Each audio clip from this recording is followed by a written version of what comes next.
The new Pegasus Trail 4, Nike's trusted workhorse with wings, is ready for an off-road journey. Hybrid trail shoes have a reputation for being a jack of all trades but a master of none. So have Nike nailed it in this version? Let's find out.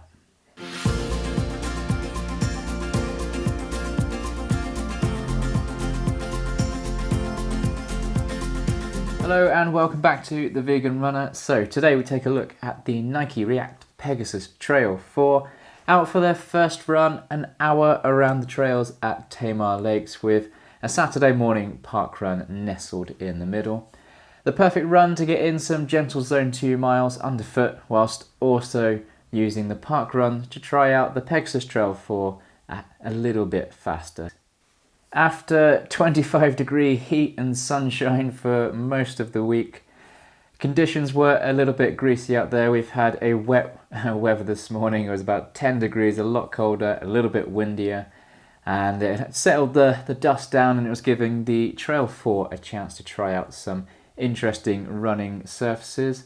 A little bit of compact, stony kind of gravel, a bit sandy and gritty in places, but a good surface to put the Trail 4 through their paces.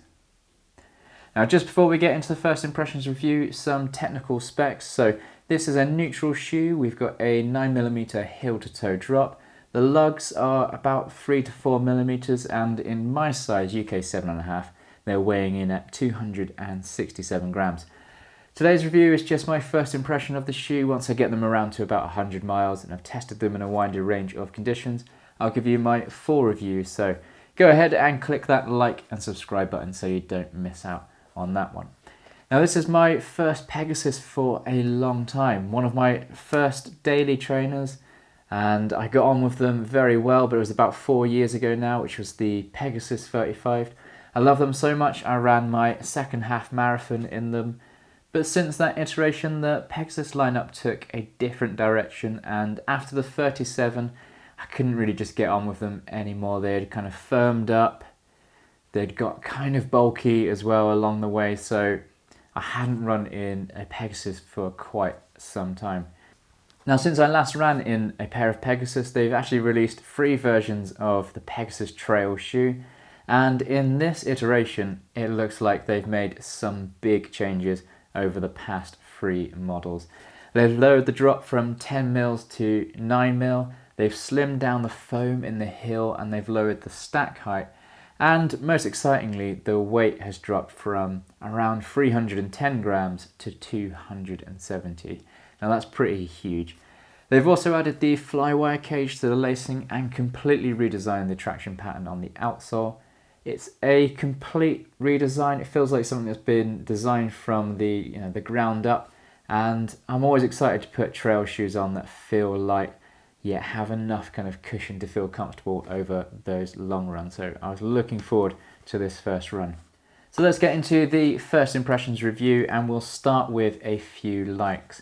Absolutely loving the design, from the green grip pattern that has these kind of cool flecks of white and black rubber to the luminous yellow and park run orange TPU overlays, and the fly wire cage, and even the laces have this kind of funky design on them too. Now, I wasn't wowed by them when I saw them online or in or videos and things like that, but in person they look 10 times better. The light grey kind of olive colour on the upper is an interesting choice for a trail shoe. I suspect that's going to go a little bit greyer and a little bit muddier over time. Now, I've had white road shoes that kind of go this colour after about 100 miles, after they've gone through some winter puddles and all that kind of stuff, but to be honest, the fabric on this is kind of already that colour, but it's kind of that sort of almost shiny in places colour that doesn't feel like it's going to hold on to a lot of dirt. But yeah, it'll be interesting to see what happens when we get some wetter weather and we slosh through some of those bigger puddles. Overall though, I'm impressed with how they look. It's a shoe that I like seeing on my feet, and that's always a good thing. Next up on the likes is the weight. Now, 267 grams isn't exactly light for a road shoe, but for a trail shoe it's pretty special. Not many trail shoes with this much cushion and this decent grip can claim to be around about that weight. So as I mentioned earlier, they've really cut back on a lot of the bulk from the previous version.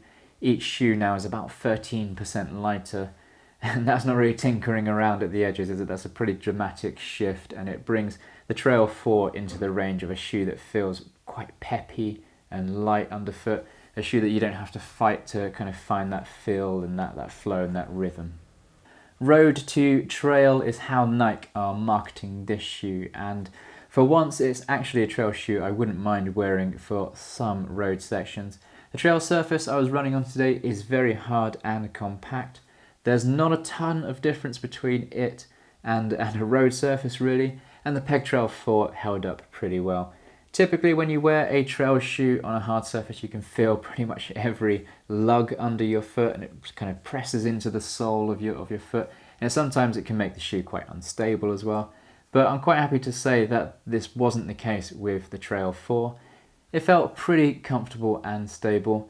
Now there are a couple of short tarmac sections on the Tamar Lakes course, and I didn't really notice any uncomfortableness or any instability. So now it's about 1.5 miles down of tarmac on the road before I get onto my nearest trail here. So it'll be interesting to see how they cope on a road for a fairly long time, 10-15 minutes or so. But after today's experience, I don't think I'll be trying to tread as lightly as I possibly can on road surfaces to avoid discomfort. I think I'm pretty much going to be confident that my feet are going to be okay wearing these on tarmac. Speaking of comfort, this feels like a trail shoe that isn't going to get in the way after many miles of running. I'll be happy to wear them for a trail marathon, even considering taking them to Race to the Stones 100k. Now, like the Road Pegasus, it's a shoe that can handle those long runs. The flywire lacing cage provides a good lockdown and a secure fit, whilst the gently cushioned tongue sits kind of like fuss-free on top of your foot. The lacing's pretty wide, giving your upper foot plenty of space, which I enjoyed, and the rubber and foam seem to do a good job of keeping any of those kind of sharp rocks from impacting the sole of your foot, and the overall ride sits somewhere kind of bang in the middle of firm and soft. It's not so soft and squishy, it feels like you're running on marshmallows, but it's also not so firm and inflexible that you can feel it fighting the kind of natural motion and splay of your foot strike. It seems to find that happy middle ground, which was pretty much what I was looking for in the shoe. Now finally, for my last like, let's talk about the traction. We had a fair bit of rain overnight. After a really hot week of dry weather, the conditions were very gritty and greasy out there, but the Trail 4 coped very well. It seemed to do better on soft, muddy sections. The lugs are 3 to 4 millimeters deep, so plenty of lug to dig into those wet, muddy surfaces. It did seem to slip over ever so slightly on the sandy, gritty sections, but not to the point where I lost any confidence in the traction. I think it's going to give a very stable and consistent ride over lots of different trail surfaces. I don't think it's going to be the trail shoe you pick out for those really kind of winter, very soggy, muddy months, but a trail shoe that's going to get you around summer trails. It's going to get you around courses that have a range of different kind of surface types. I think you'll do very well picking up a pair of the Trail 4s. I can see it really coming into its own in woodland trails and over fields, and I'd have confidence going full speed downhill on just about any surface in this shoe. Now, before we get into the dislikes, do me a favour, if you haven't already, go ahead and click that like and subscribe button, and if you're feeling really generous, feel free to share the video with your running friends.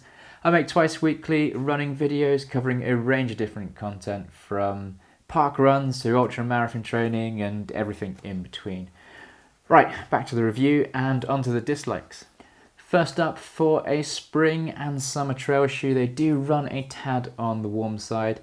The dual layered upper is pretty thick, especially the second layer, and although there are a lot of perforations across the shoe and around the toe blocks, airflow through the shoe feels pretty restricted. It's not awful. I've worn uppers that run warmer, and the recent spate of hot weather we're having in the UK at the moment will have something to do with it. So I'm looking forward to some slightly cooler weather to see how the upper performs, and I'll be sure to update you in my full review. Now we're going back to the laces for the next dislike. If you like to use the extra eyelets as I do, these laces are going to feel a little short. You have just enough to lace to tie them up, and like me, you'll likely have to sacrifice a little bit of breathing room on the top of your foot for that extra bit of lacing. It's not a big deal, but just something to be aware of if you like that room across the top of your foot.